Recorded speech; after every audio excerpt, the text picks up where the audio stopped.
Hey everybody, I'm Yvonne Williams with Back to Earth Creations, and in this video I want to show y'all how to use these pumpkin laser cut components that we sell on our website and sent out in our October 2021 booty boxes to make some really fun home decor and jewelry and different things like that. So let's go ahead and get started. These pumpkin cutouts that we're using today are what we sent out in our October beauty boxes, but you can also find them for sale on our website regardless of what time of year it is.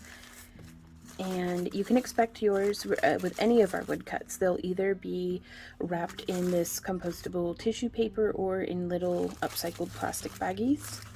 And you can unwrap it, and depending on the design, like if it's just a solid piece, you won't have any masking tape to worry about, but whenever we have pieces like this where we want to make sure that we don't lose any of the little woodcuts, there will be some low tack masking tape holding things together, and you can kind of see here how we just peel that off and how the pieces start to fall out. So I don't drop them or anything like that.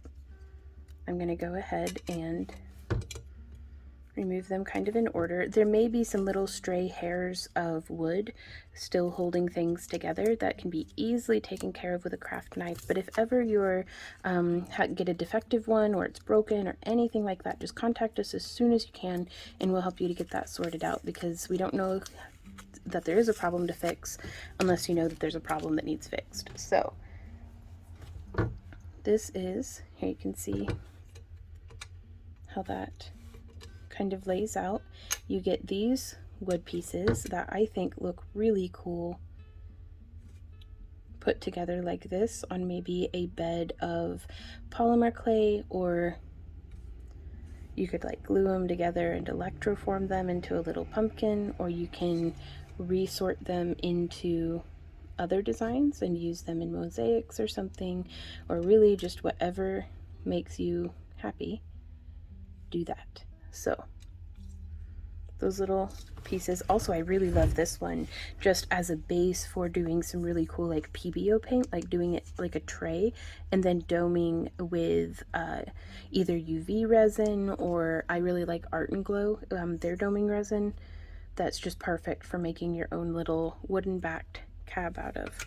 So infinite ideas. That's technically like not what we're using in the project today, but I challenge y'all to, if you get this kit and, or not kit, but like if you get the laser cuts and you do something really cool with these extra pieces, tag me on Instagram because I'd love to see what you make.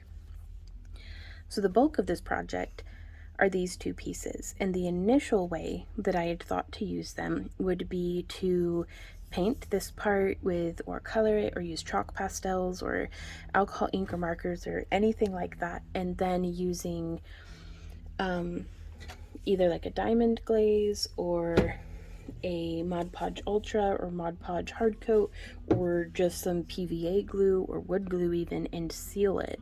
That way there's a nice non-permeable barrier on top of the artwork that you've done. And then gluing this on, this little top piece, and filling those sections in with resin, or you can color it and do all of that and then just dome the whole thing in resin, which is really cool also. But another idea that I wanted to explore today is to use just this front section, which another thing that you could do with this, and let me know if you guys want to see these ideas fleshed out in a full tutorial, and I'll go ahead and make those for you. But you could just put this on some like just clear sellotape, like packaging tape, really pressed down, nice, good connection. That way all these little lines are making a nice connection to the tape, and then you can fill that with resin, and that's a really great way of making something that's more translucent. But today I'm going to be doing that, but with polymer clay. So let's go ahead and get our polymer clay machine set up so we can condition some clay, and I'll meet you guys right back here. So I've cleared my woodcuts out of the way for the most part, and the two colors that I'm using today are some jank old bricks of Sculpey 3. On stuff like this where I'm not really worried about it providing, the polymer clay providing its own structure, I don't mind a bit using Sculpey 3. It is very affordable. They've got some super cute colors, and it's just a way to use up kind of clay that I don't like to use on its own for jewelry pieces, because it's not as strong as the Sculpey Primo I have found. I don't know, is that correct on the Sculpey 3? I know it is for the Sculpey original, but I may be confused, deeply confused. I'm confused easily. But just if you're unsure about a clay, go ahead and use it in projects like this where it's going to be having some structure provided by the wood and by the resin that we'll be using. So taking my ring off, just because I'm tired of picking clay out of my jewelry. And this is sweet potato and just orange are the two colors that I'm using. I love this stuff because it is so soft. And I'm just doing the old fold and roll to get nice and conditioned. I'm using 1/4 of a block, so like 1/2 ounce of clay in each color, and this is going to give me a bunch extra. Like, this is way more than what I need. But we are working, is my partner and I, Randy, he and I are working on restocking our booth. We are getting back into vending conventions and art shows and craft festivals and stuff like that. So I'm likely going to be making about 10 of these, because whenever we're making inventory for our booth or for our website, the best way to be able to, like, if I have 10 designs that I feel like are unique and cool and that are selling well, I don't want to have, you know, just one of each of those 10, so I'll make multiple of those designs, and each one's, you know, different in its way. They're sister pieces more than twins, but it gives us a way to stock our booth, especially whenever we have multiple vending events back to back. And so if I make 5 of each design, now instead of just having 10 pieces of jewelry for sale, I have 50. Which can really be helpful because stocked shelves sell well, whether you're selling jewelry or groceries or what. So keeping that in mind, this is a great way, since I already have the materials out and everything, to kind of get started with that. And the oranges are very similar. This is also a great opportunity if you have any fluorescent clay. That would be so cool. The Fimo effects are really great. And I have found in my experience mix pretty well with other clays. But that's a debate and topic for another day. So I'm just mixing them together. I want to get a nice marbling here. So I'm doing the fold and roll. And I think that will be sufficient. I lost count of how many times I did it, but that's how my striping is looking. This is a similar technique that I use whenever I'm trying to do like wood grain or something like that. So now I am just smushing it out a little flatter. I'm just using my hands. You could use a roller for this, but I'm going to set my pasta machine on its thickest setting. This is my pasta machine. There are many like it, but this one is mine. It's just a Makin's brand. It's very good. I like it. And I'm feeding it through on the thickest setting, and you can see a very subtle marbling. Ooh, I love the back. So I'm going to use the back actually as the front, and we could fold it over and pass it through again, but I'd like to keep it kind of like this for now. And so from here, we could place our pumpkin on top and imprint just a little bit and then use a craft knife to cut it out. Or if you rather, and you want to use different sections, you could use these guys, the little cutouts. Oop, there's some cat fur in that. You could use these as like stencils to like trace around. But I'm going to be very gentle with the stem because I don't want to be like smushing this and breaking the stem off. So I'm actually going to come to the edge of my clay here and just gently press down. I want really just enough to be able to leave those lines. Here you can see how it did that, and that's a great way to then be able to come in with a craft knife. It has hot glue stuck to it because It's hashtag crafter life. And we can, I'm having a hard time not putting my head in front of the tripod right now. Yeah. So I'm just going to start by cutting out the very, very rough outline of the pumpkin, just so that I can save this without getting other stuff on it. And normally, if it were just me and not all of us hanging out here crafting together, I'd have my head like directly in front of this, like looking down over the piece to be able to see what's happening. So let me see if I can't get the tripod in a different position so I can see what I'm doing. That would be the best way to fix this. Alrighty, so now we can see from overhead, and I want to start trimming directly up against where the inner line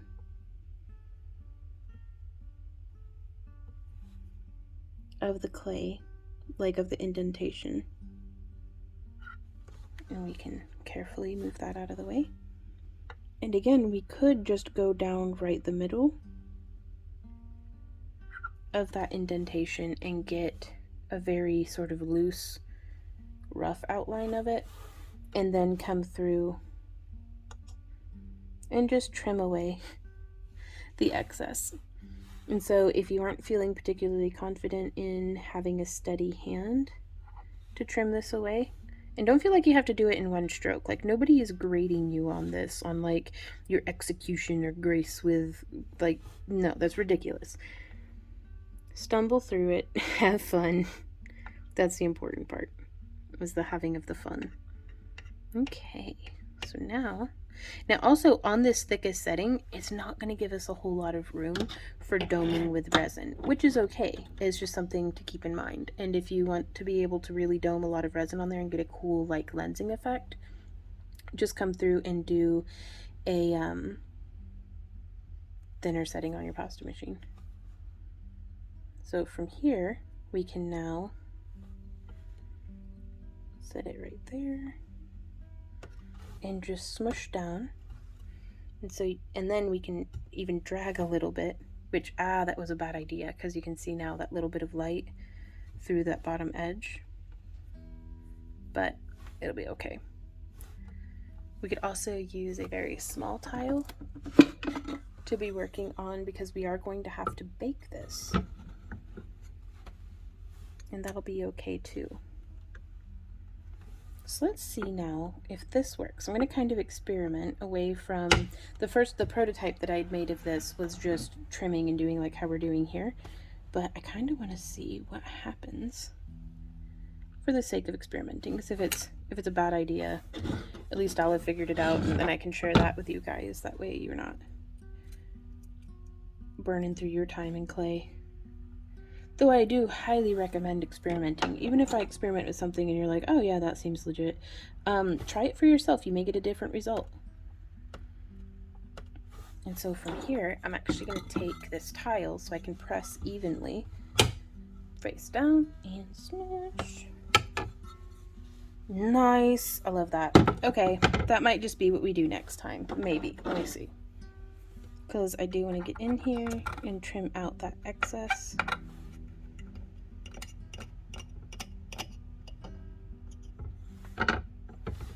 And it may actually be a good idea to do this just against, okay, I'm having ideas, you guys. I had a plan, I really did, coming into this. I was like, oh, we'll do these things, then we'll do this step after that, and it'll make sense, and it'll be like cohesive, and yay, teaching. And yet here we are. So this is the fun though for me, is kind of just haphazardly figuring stuff out, because this really secures it to the table. Oh, and I just broke my little wood right there. So let's try this again. And that's what I get for roughhousing with my wood. But we can glue that back together. Just a quick little spot of super glue, and it'll be like it never happened. So be gentler with your pieces, you guys. And I'm just rubbing that super glue into the wood. And this is just regular old rapid fuse. Don't eat it, don't put it in your eyeballs. Super glue. And I'd like to not use my hand, but I don't have anything else over here with me. But I need to wipe off that little bit of excess. Well, here's a little piece of paper. I'm just going to wipe off that excess super glue. There we go. Yep, already it's fused back together. So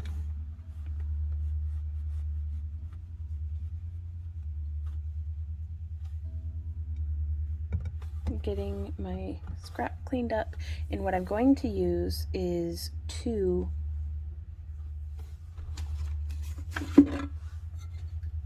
ceramic tiles.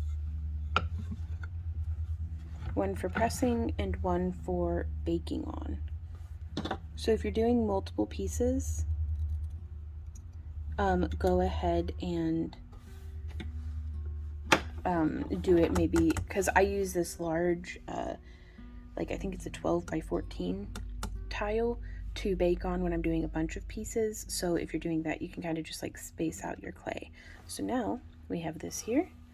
I'm going to position it like so on my tile.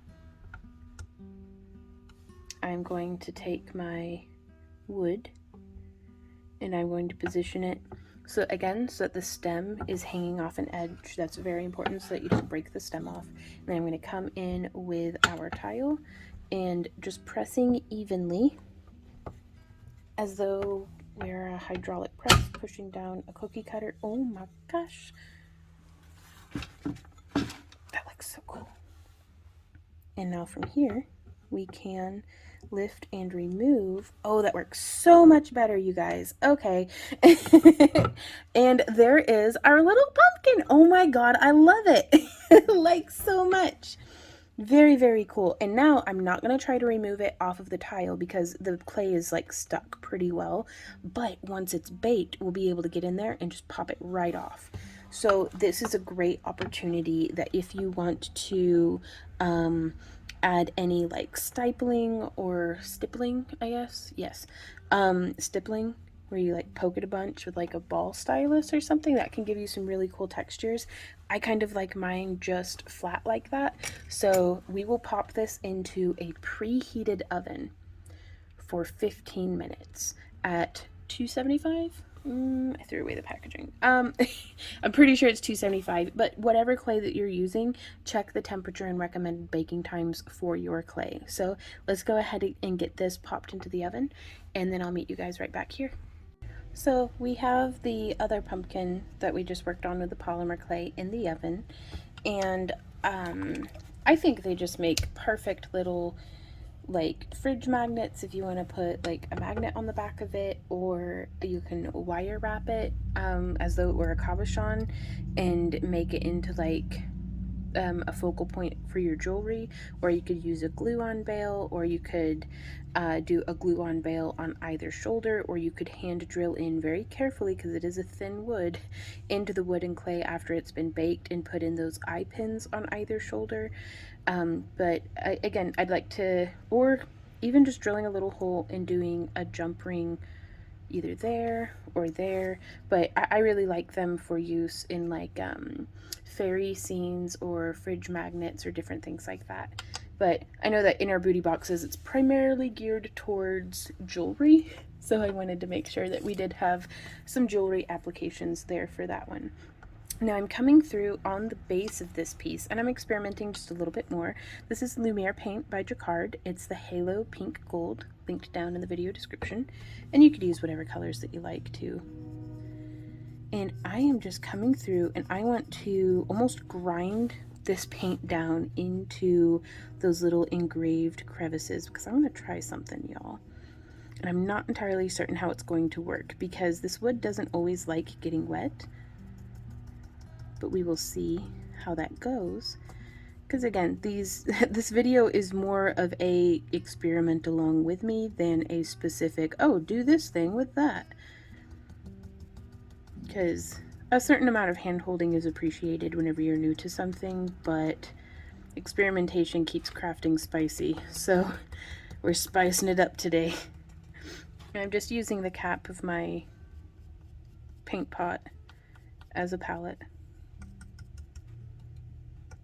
And I mean, really using, this is a stiff flat brush, so I'm really wanting to get the pigment down into those crevices. And now from here, let us see, where'd my little spray bottle go? Have I lost it again? I've lost it again. Okay, well, I'll just use my drinking water. Where's the pipette at? Let's see. And of course I don't have a pipette on hand either.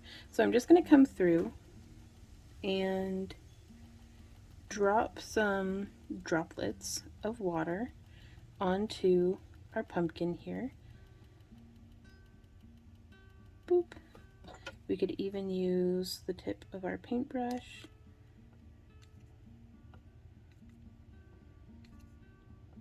Or you could use a pipette, or you could just spritz it with some water. Because doing almost miniature little acrylic pours onto these, I think would be super duper cool. And I'm actually just gonna whoop, blop that on there, and almost trying to use the surface tension of the water to make some cool things happen.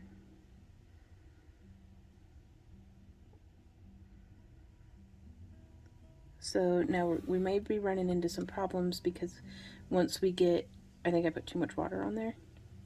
But once this starts to soak into the wood, we may get a little bit of warping and distorting of the plywood. But if that happens, just put it underneath like a super heavy book with like, put some paper towels on top of it and like smash it back down. After the paint's dried, before like the wood itself has needed to dry. But I don't think actually that that's going to be necessary. And I am going to put a fan on this. I really wish my work surface were flat. Oh no. I'm going to put a fan on this to try to help it to dry a little faster. And I'm going to try to do that in time lapse. So let's see. We may actually take this and just whoop, dump off the excess. There we go. And that took some of the pink with it, but you can see we still have some coolness going on. And I'm just coming it through, kind of tappy scrubby. And let's see how this dries and how that goes.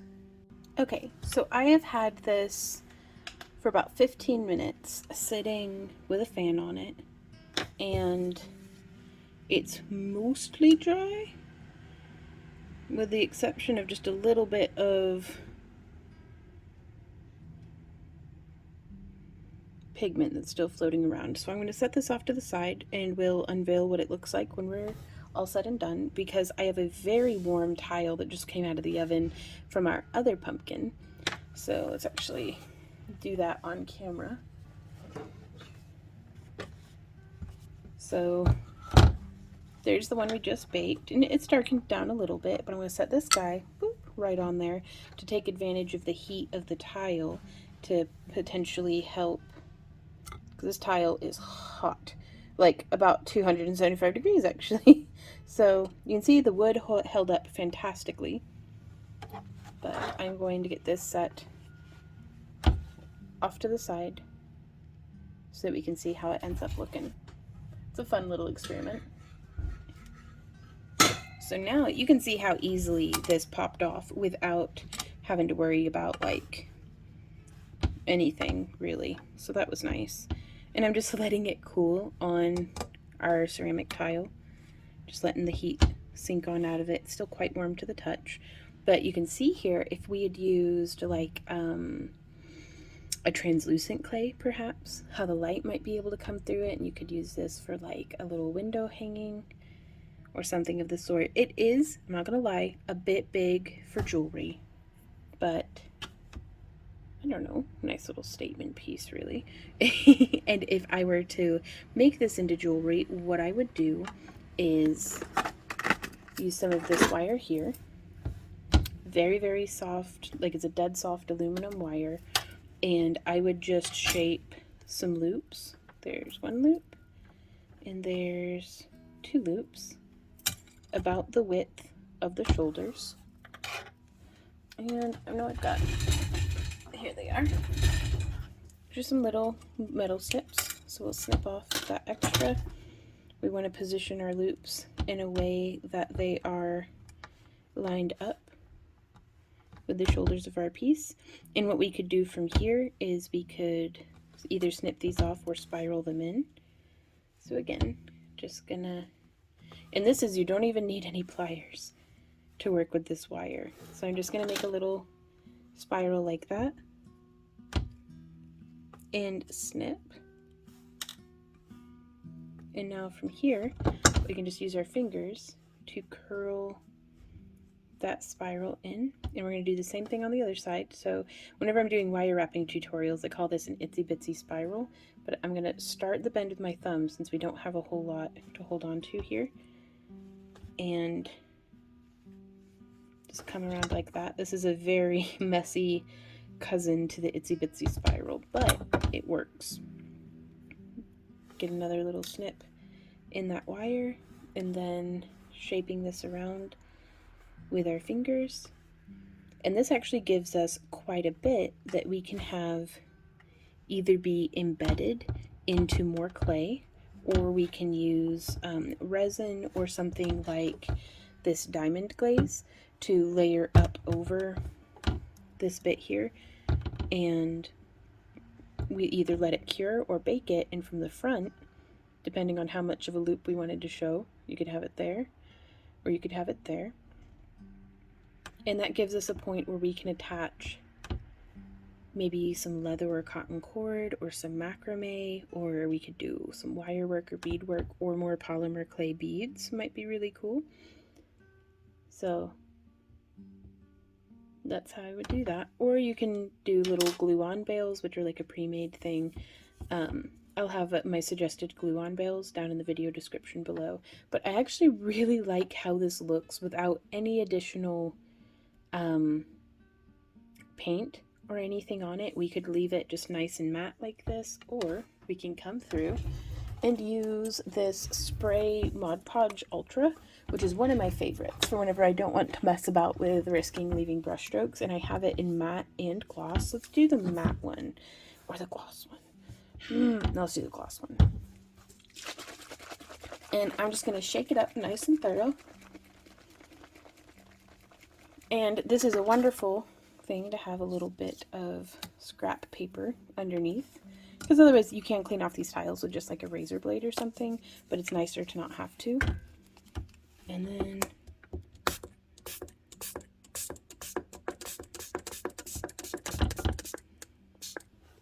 and you can see I really globbed that up there, but we can, I like tapping it with my finger to remove the air bubbles. So again, I didn't want to have to worry about messing about with a brush or anything like that. And if you do this while it's still a little warm, it actually dries faster. So we will just leave that like that. But you could foil this, you could add acrylic paints, I mean, you could do all sorts of stuff. I'm actually going to remove it off of the paper so that none of the paper dries to it.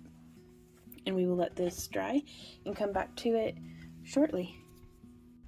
So this is how our painted base piece has come out.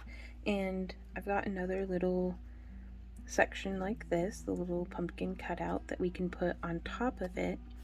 And you could do, I mean, the possibilities are truly endless. You could do mosaic inside of here with little broken beads or polymer clay bits, or I mean, just really whatever you like. I personally prefer the thickness on this one as opposed to a single thick, but jewelry can get really heavy really fast sometimes. So, but with it being double thick, once everything's said and done, it's a lot easier to drill into the wood just with a really fine, like 1/16 of an inch drill bit, and put some eye pins in there on the side or in the tip of the stem, which I think is super cute. But that being said, let's go ahead and use some super glue. I'm not going to seal this piece because I'm a barbarian, but you do you on yours. And we'll come in here like this. And I do plan on releasing more tutorials using our woodcuts in a variety of different ways. So if this one seems like super beginner ultra mode to you, well, that's because that's where I'm at right now. Oh no, I've glued myself to the piece. I wanted to start with very, very beginner friendly, just warm up your creativity style of tutorials using these woodcuts, because I don't have a bunch of tutorials the way I do with like wire wrapping and stuff like that on our channel, covering beginner techniques and things like that. So I wanted us all to grow together, and it is perfectly okay to glue yourself to the piece, to not start out like an ultra pro at something, even if, like, I don't know, don't let your pride get in the way of you being experimenting and risking being bad at something. Always risk being bad at something. That's how you get better. So I'm gonna let that super glue dry, but I wanted to just get a really nice quick contact on these. And I think I'm gonna go through with the stinkiest of stink, the UV resin. UV resin is actually really, really nice. It just stinks so bad. So I'm going to put my respirator on and then fill this in. I do have a fan going, but I'm going to fill it in and then take it out onto the porch to, hopefully, it's cloudy. It should still work. We'll see. Let's go ahead and do that.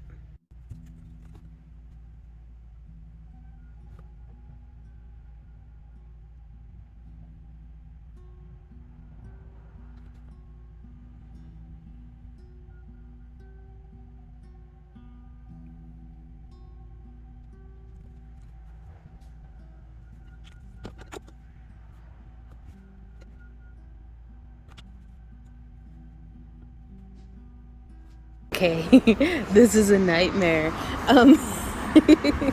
So, pardon the traffic noises, but I'm outside letting the UV cure. And guys, this is what happens when you don't seal your wood. I personally think it looks kind of cool, but I know not everybody's into that. But every time I keep thinking to myself, oh no, it'll be fine. It won't be fine. Just seal your wood first. My UV resin's still a little bit sticky, so I'm going to leave it out here for a bit while longer. Just to kind of let it harden up a little bit more. It's not particularly sunny, so it's taking a while. Or I could just pop it under the UV lamp. If you get any sort of shrinkage at all, just add in some more resin. But yeah, to seal it, I would have just done a few coats of the Mod Podge Ultra, just sprayed onto the paint and sprayed onto this top piece as well, because it's going to, woo, windy.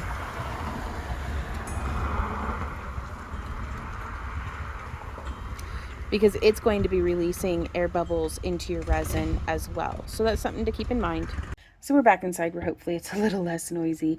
But yeah, you can kind of see it's just making more and more bubbles, which again, if that's what you're going for, like if I had done like a blue paint on the background and wanted to make it look like, I don't know, like a mermaid pumpkin or something, I would totally have gone that route.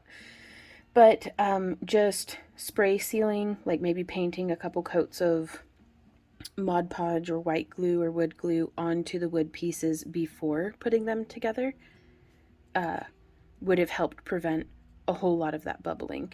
And also I do prefer to use 2-part epoxies, like Art and Glow, just because, I don't know, they don't smell so terrible.